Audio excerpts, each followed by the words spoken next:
Nomad Podcast. Hey, today I'm gonna do something very different. So I decided to invite Ian Scanlon, I think is his name. He's one of the hosts from Rabbit Hole Stories. And the topic for today's episode is socialism. What's the deal with socialism? So Ian and I just chat about socialism and how we can not get rid of it, but get around it. So I don't want to spoil too much, so let's get right to the episode. Yo, Ian, what's up, man? So, welcome What's back to up, another man? episode. Welcome back to another episode of Nomad Podcast. And today I have like the coolest guy in the space for me personally, because you're like Have you for got me, have you got the right guy? for me, you're the coolest guy, mate. You have tattoos. You're like a Bitcoiner, so I always like that. So when you know you're like this rough and tough, so that's cool. So Ian, Mister Questioning Bitcoin. That's right, Questioning Bitcoin. That's your name. So That's how have you me. been? How was your day so far? Mate, the highlight of my day is right now here with you. Oh, okay, My brother from another mother, you know. That's sweet. So Ian, as I always do, I ask people how they got into Bitcoin and what's basically their story. You know, how they got into Bitcoin, Mhm. what was their thoughts on it when they discovered it. So yeah, just share some stories about you, man. This sounds familiar with my Rabbit Hole Stories podcast with Joel, Yeah. how we got into Bitcoin. So yeah, it's weird being on this side doing it. I got into Bitcoin pretty much by accident, only because I heard about it once a long time ago. And it was just sort of like noise to me. It didn't really make sense, and it was just seemed like another thing to put your money in to try and sort of get massive gains, right? And the first when I heard about it, it was at a time when I was just living day to day, to be fair. Like my work was just full on, working 12, 14 hours a day, shift work, family, married and all that sort of stuff. There was like, I was so time poor and just my money management wasn't the best. And it wasn't until I had some pain in my life, through a messy divorce and settlements. I had to sell my house. And if I think about the price that what that house would be now, compared to when I had to sell it, it's hard to sort of sit with. Do you know what I mean? And then it makes me angry about the whole real estate being used as a store of value and all that sort of stuff. But that's a whole other rabbit hole story. But essentially, it was a time where I was like, do you know what? I need to sort of pretty much reset and figure out new ways that I can try and catch back up to having some kind of future proof, or try and think about long term, because I'm not getting any younger, right? So I needed to rethink stuff. And that's when it was around, when was it? 2020, when I was really starting to lean my ear more into cryptocurrencies, because it just seems quite sort of a good way to earn quick money, right? So I just threw a little bit of money at a few coins, one of them obviously being Bitcoin, and sort of whatever was top 10 at the time. I just threw a little bit. And I didn't know what I was doing. I didn't know what any of these coins meant, what their purpose was, other than just to hopefully go up to the moon, right, and pump to the point where I can actually catch up and have a little bit of gains and bank it into my fiat bank account and hold it for retirement. But I suppose I was curious enough, right, to just sort of like, I suppose I've always been curious in that sense, like, why have I just done this? Why have I just threw money at something I don't know what it is, right? So I started sort of scratching beneath the surface, listening to the old podcast here and there. I went for all the shit ones. One of them being fucking BitBoy, crypto, the most scammiest fucking bullshit, hyped up promises of, this new coin is coming in and it's going to 100x and shit. So I had a little bit of that kind of period where I was like, shit, I could actually, if I knew more about this stuff, maybe if I educate myself on what it was all about, maybe I can actually have a chance, right? So I took it a bit more seriously. And as I was listening to stuff, and obviously through that, I was thinking about watching content about Bitcoin at the same time. And the more I was listening to various things, the more I started to question the validity and the value of all the other shitcoins. And then just ended up in Bitcoin, because that moment, I think it was when I was reading the Bitcoin Standard, I was listening to it on Audible, and I was like, shit, this is something different. And it was almost like that too good to be true moment. And that's how it all started. Okay, to be honest. That's cool. It's funny, all of my friends who got into Bitcoin, they didn't get Bitcoin at first place, but when I showed them shitcoins or just simple stuff that is still, or coins, I would say coins which are connected to the fiat world, they understood that, and then through that they understood Bitcoin. It's always funny that those connections, right? So Ian, the topic today of this episode is socialism. I mean, what the fuck is wrong with socialism? What's the deal with it, right? There are so many things that are fucked up currently in this world. I mean, digital IDs, CBDCs. I'm not sure if you have heard in Europe, AMLA, which is like a finance police. I mean, what the fuck do we need a finance police for, right? For your safety, mate, of course. Yeah, for your safety, of course. Just general thoughts on socialism for today's episode. And my first question for you is, as a British guy, and you Brits already have those talks about digital IDs, right?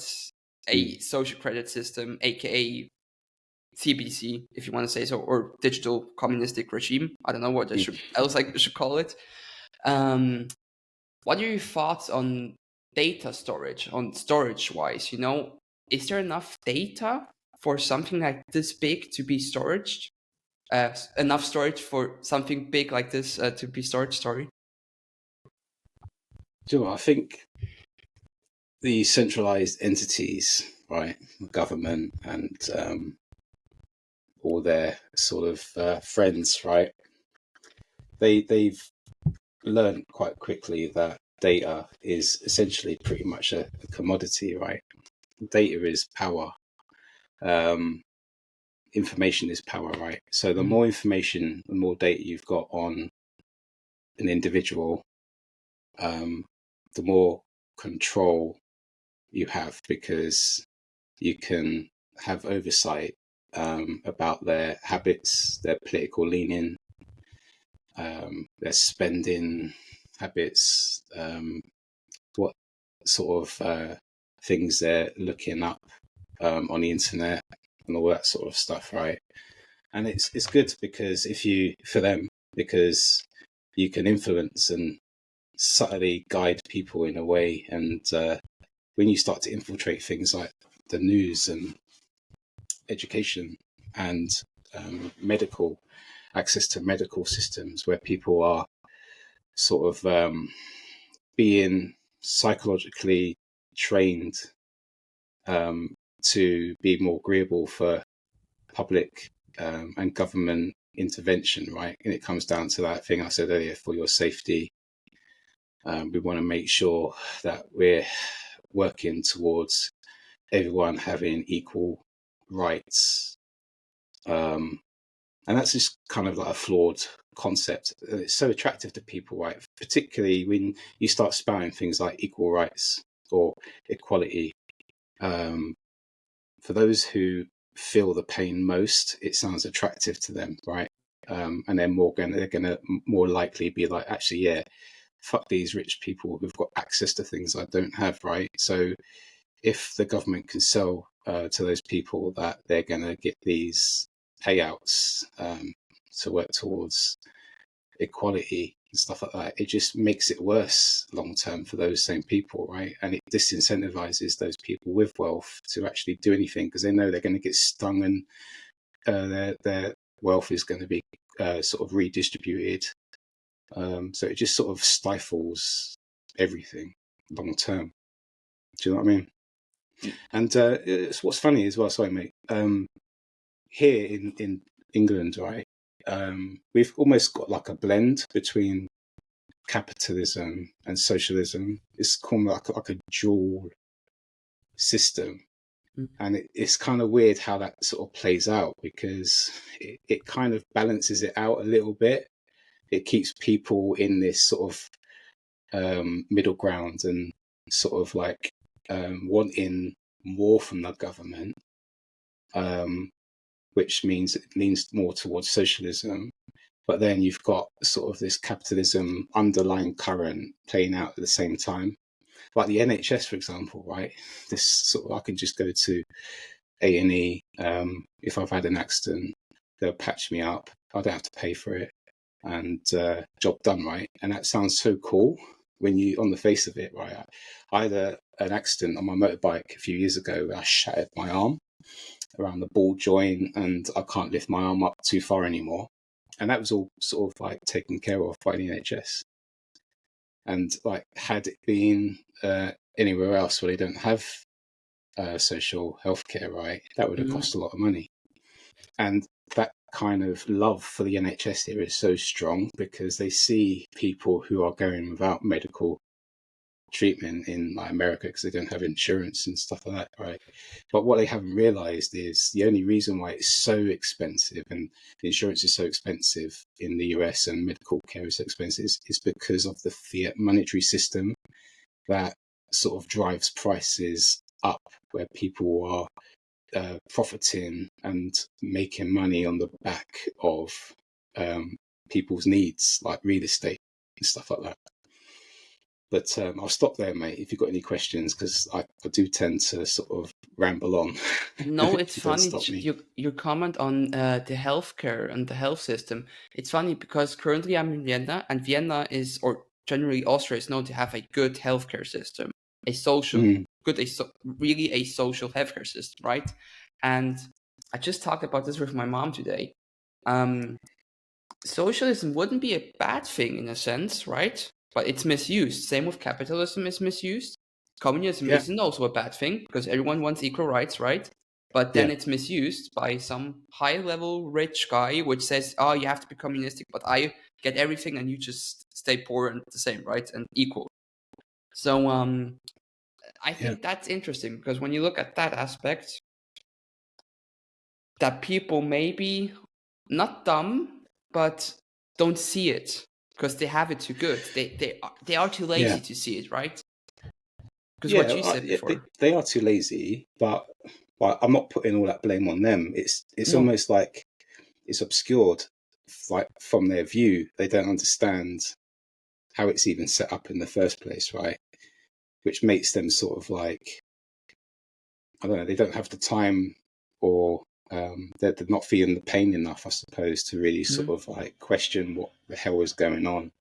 And if you can just like keep it at a simmer where people aren't that upset or that uncomfortable enough to stop civil unrest and people questioning the status quo, then you know they can carry on sort of stealing your money over time through inflation and stuff like that. And I hear a lot of people on social media, maybe it's just my algorithms, but they like complain that, especially the younger generation, like yourself, a little bit older even, that always trashing capitalism. Like capitalism is Yeah. like the word that they use to blame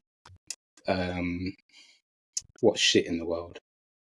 And they don't really understand, I suppose. I'm questioning whether people actually understand what capitalism is fundamentally.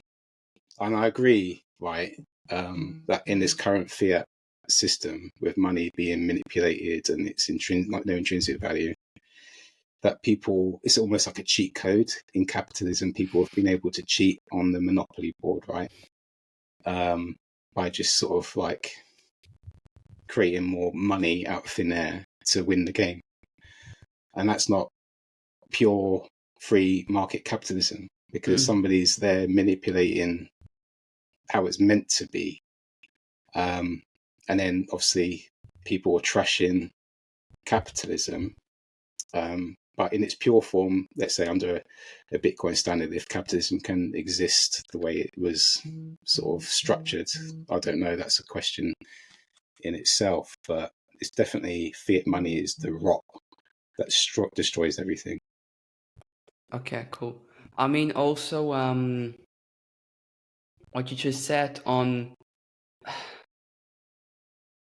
The thing with socialism is that people my age, they are so manipulated, not by the system itself, but also by the school system.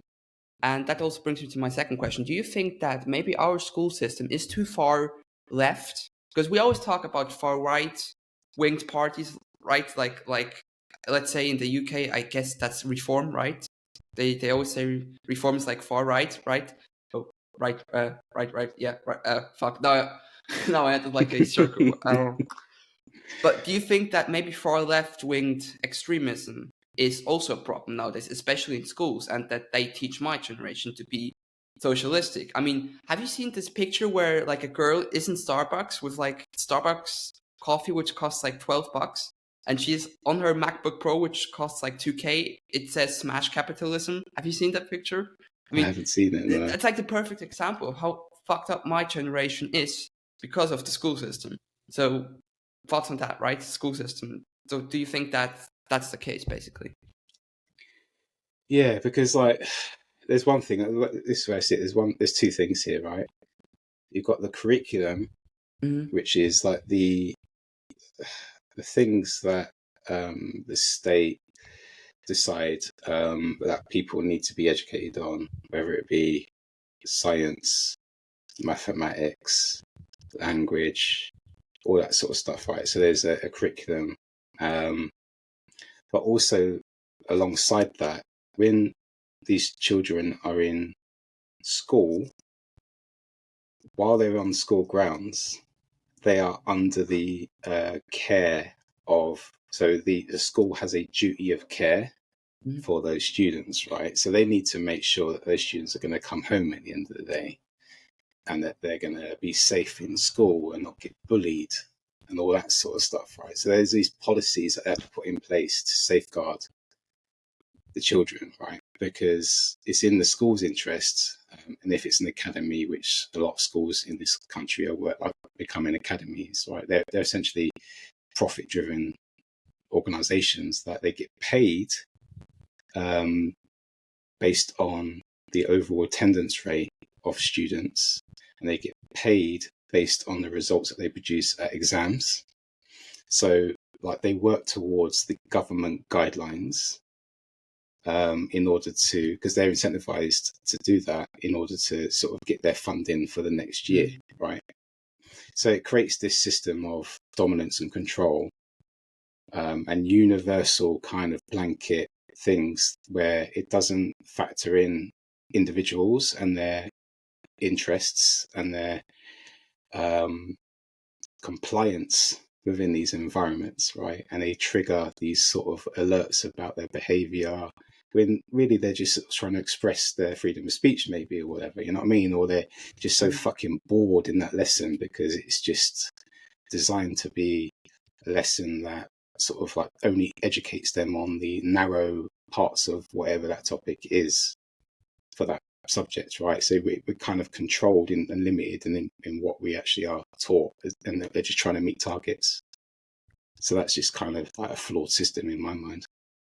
Okay, that's a nice way to put it. It is a system will maybe work at the beginning, but eventually it will just.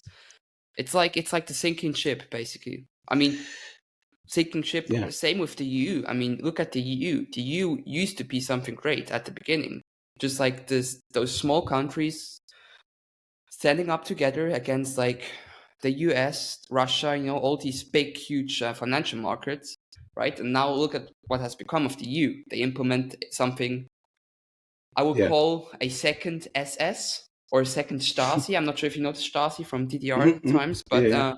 I mean, a financial police, seriously? Do we need that? Do And especially imagine if that's being misused by van der Leyen and the EU. And Yeah. It's kind of it's hypocritical because the system, right? The central entities, the government, they're able to effectively commit the crimes that. Let's put it this way, right? When I was in the police, right, I used to work for 3 years. I was in like a gang unit, And a lot of gangs, what they do is they go around, if they've got an area, they might sort of target some shopkeepers, right, and say, you need to pay us protection money. We'll make sure your shop doesn't get robbed. But you've got to give us like a fee once a week, right? Otherwise, we'll just leave and this other gang's going to come in and take over. So the shopkeeper is pretty much forced to pay for this service, right? And if they don't keep paying, they're gonna potentially get robbed. But usually it's the same gang that's told them that they're gonna protect them that robs them to force them to keep paying.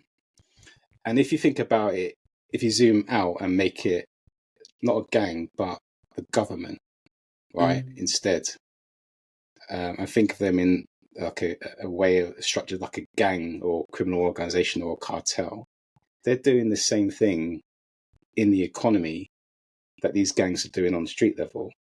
So who's the real criminal here? And would these gangs be operating in this way if it weren't for the system that the government have structured in the first place? And then the government comes in and says, we need to stop these gangs, we need to stop this crime. And then they come up with things like something I saw the other day from the Tony Blair Institute, right? Tony Blair, Mr. Weapons of Mass Destruction, and his new institute and the Future of Britain Conference 2024 that a few weeks ago played out. And they're talking about data. We need to harness AI, infiltrate or integrate it into public services to make it more efficient. We need to do that with collecting data and all that sort of stuff. And it just creates this system of like forced compliance and control. And I watched a video called, Building the Infrastructure for a Reimagined State. And in this video, there were people from JP Morgan Chase, companies that are working on digitalized ID systems, CBDCs, and they're basically going to merge into this sort of super centralized entity. All these private organizations are going to change policy with government in order to sort of like have complete surveillance over our lives for our safety. So when the government, these entities have all out control over our lives, that's a recipe for disaster, in my opinion. Yeah, and also it's like in China. China has a social credit system, right? AKA CBDC, where if you say something against the state, there goes your food for this week, or there goes your way of traveling for this week, or there goes your rent for this week, right? So yeah, it really sounds scary. And yeah, also now with AMLA in the EU, where they check your if it's basically like, imagine that if you buy let's say you own like 3K in a month, but you buy a gift which is above those 3K, right? Like let's say you buy a handbag for 4K. They will call you and say, hey, you bought a bag for 4K, although you only pay, or although you only own 3K. Where did you get those extra 1K from to pay a bag for 4K, right? That's the level of absurdity we have fallen to as humanity. And we said once we said never again, right? We said never again dictatorship, never again socialism. Yet here we are. And it gets to a point where they won't even have to ask that question, where did you get that extra £1,000? Because they'll just know straight away. Because they've got oversight over everything. There's no way to sort of have your own privacy in your own money and how you came about it, right? Because if they can see everything, they can just sort of like allow like AI just to sort of like pick up these sort of like pings on your movements and your spending habits. And obviously it's just going to be, mate, that's going to be a shit world, isn't it? That's going to be like George Orwell 1984, but on steroids. That's not like, that's the steroid version. And yeah, I know that sounds sweet, but I don't want the government to see that I use like a porn account or something.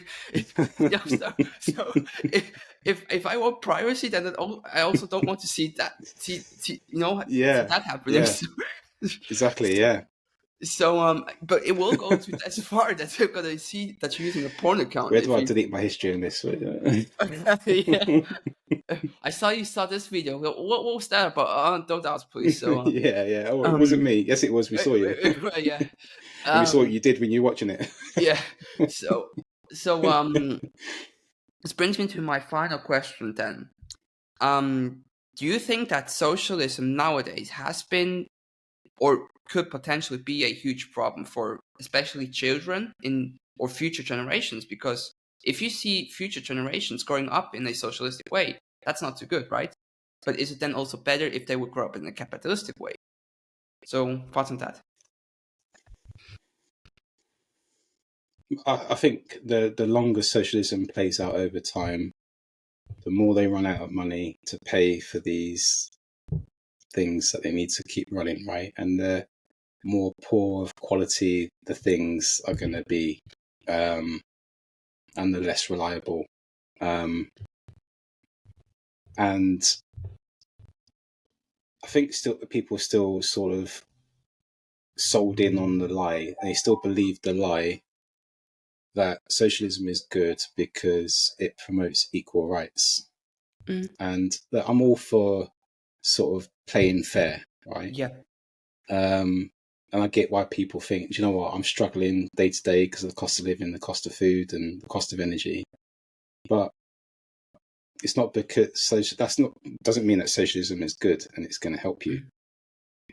It's actually going to take away your rights. It's going to erode your autonomy, and your day-to-day living is going to be dictated, all in the pursuit towards equality, giving everyone the same.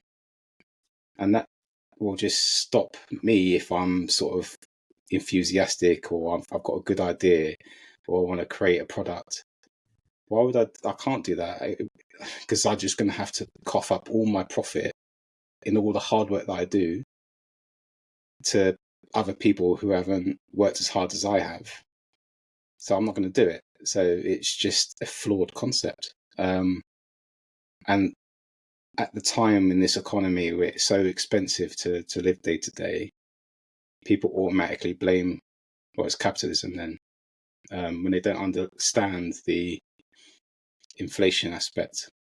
So if we can fix the money, we can fix capitalism, or we can just fix the world, or have a more fairer system, which will disincentivize the need for socialism in a way. But then again, mate, I can see aspects of socialism that are good. I can see aspects of socialism that might still play out under a Bitcoin standard. But we won't know until we are in a Bitcoin standard. It needs to be tried out and experimented with. Okay, cool. That's a cool end statement. So that's basically it for today's episode. But I just want to ask one more thing of you, Ian. You have social media. That's right. I mean, everybody has social media, right? So would you be so kind to share your social media with us, and also the social media of Rabbit Hole Stories, so I can link that down below? Yes. You can find me on Twitter, questioning Bitcoin, and Rabbit Hole Stories, our podcast with your delightful brother, Rabbit Hole Stories, and our Twitter handle is Rabbit Hole Tales. And you'll be able to find everything there. So tune in, study Bitcoin, and stay curious. Okay, cool. So people, that was another episode of Nomad Podcast. Mate, it was great to have you. Let's get a beer sometimes. Damn right. Yeah. Let's get a beer sometimes whenever I'm back in the UK. So that was another episode. I hope you enjoyed it. I did as well. And Ian, see you soon. Bye. Take care, mate. Nomad Podcast.